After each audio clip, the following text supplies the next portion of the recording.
Another of them, another of the adab, which is definitely relevant, very relevant to us in fact, they would never visit anybody or eat their food unless they knew that they were very particular about what is found in, he says, what is found among the people of their time, which means the food that's available. Very particular about the halal and haram of it. Very careful about that. ذو حرص على خميرة العجين. Very particular about this. The reason for this is that a lot of people, they find it embarrassing to find out or to be concerned about this. That's why I wrote an article about this, because this was a constant issue, especially in America, where the concept is that as long as it's from a Christian or Jew, it's halal. And then it doesn't even get that far. They just say because this is a supposedly, and it's not. And officially there's a difference between separation, complete separation of church and state in America. So you don't even know who's cutting your meat in the supermarkets. It could be an atheist, a Buddhist, a Hindu, it could be anybody for that matter. Right? In fact, how are they? Are they just killing it outright? Just shooting a bolt in the head or whatever the case is? But they just, because of this general idea, and they take a lot of the fatwas from scholars in other countries, especially Arab countries. And one thing you'll find in a lot of Muslim countries is that they think all of these countries are Christian countries. And so far from the truth is that fact.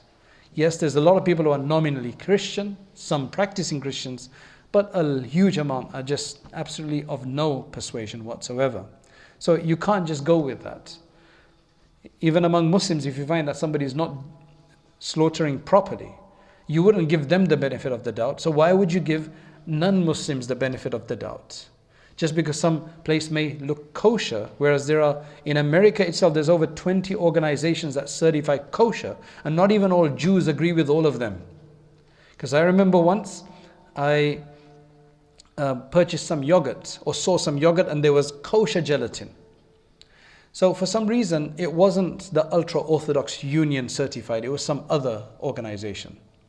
So I contacted the, or rather, it didn't say kosher gelatin, it said gelatin. So I contacted the company, Albertsons brand yogurt. And they said, oh, this is kosher. And so I said, so when she looked at it a bit more, she said, yeah, this is kosher, but it's made of pork.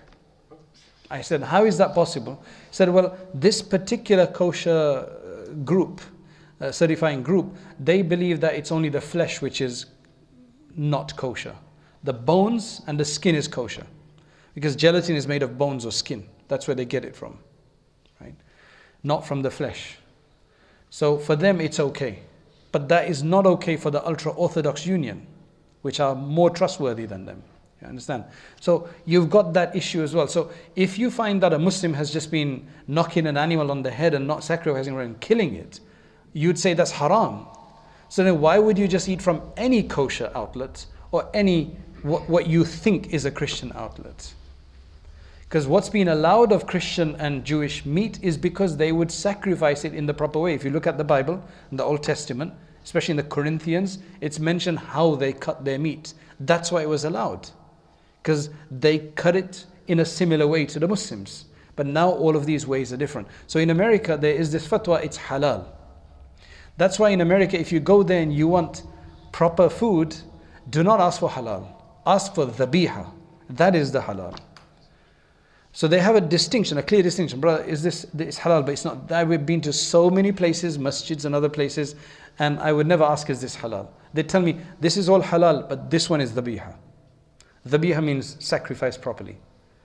Right? So this is dhabiha, but that, in fact, I've been to one place, this is halal, this is halal, that's not halal. And he's talking to me in his opinion. You know, he's talking to me according to my opinion. Right? So it's a really weird situation. We have to be so careful. That's why HMC in this country is an absolute blessing. I know there's people who keep poking things on HMC as well. But there's no system in the world that's going to be perfect. Because deception and problem from individuals is an absolute possibility in any of these situations. But when you've seen other countries where there's a massive problem and you have to be so careful, right? To go drive 2 hours for your meat and so on. These red HMC boards in this country as an absolute God blessing. blessing from Allah. That's why I close my eyes and go into HMC and eat. Right? Because seriously, how much more can you do? How much more can you do? These are respectable ulama who are part of these organizations. I know many of them personally. May Allah reward them abundantly for this work that they're doing. Yes, there's going to be some mistake here, there, or the other. It happens as human beings, especially as new organizations, the way it is, without the kind of resources that, they would really, they could have and they could benefit from. It's an absolute blessing, especially when you come from these other countries and you see that. It's an absolute blessing. Every time I used to go to LA, I used to have to call my friend, the local mufti there, that which shop can I go and buy my meat from this time, after every month or two. And then he would say, this shop, and I would say, but last 2 months ago, it was the other shop you sent me to. He says, no, you can't buy from them anymore, I caught them mixing. Because halal is always more expensive.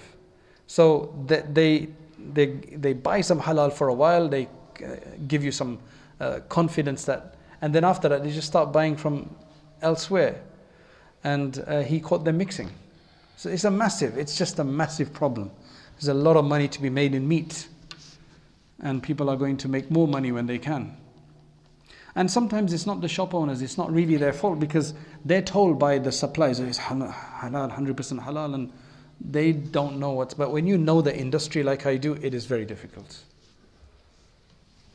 That's why, alhamdulillah, I'm semi-vegetarian. I can go without meat, it's not an issue. When you get good meat, alhamdulillah, we'll eat it. But otherwise, be semi-vegetarian, alhamdulillah, like the Prophet ﷺ was anyway.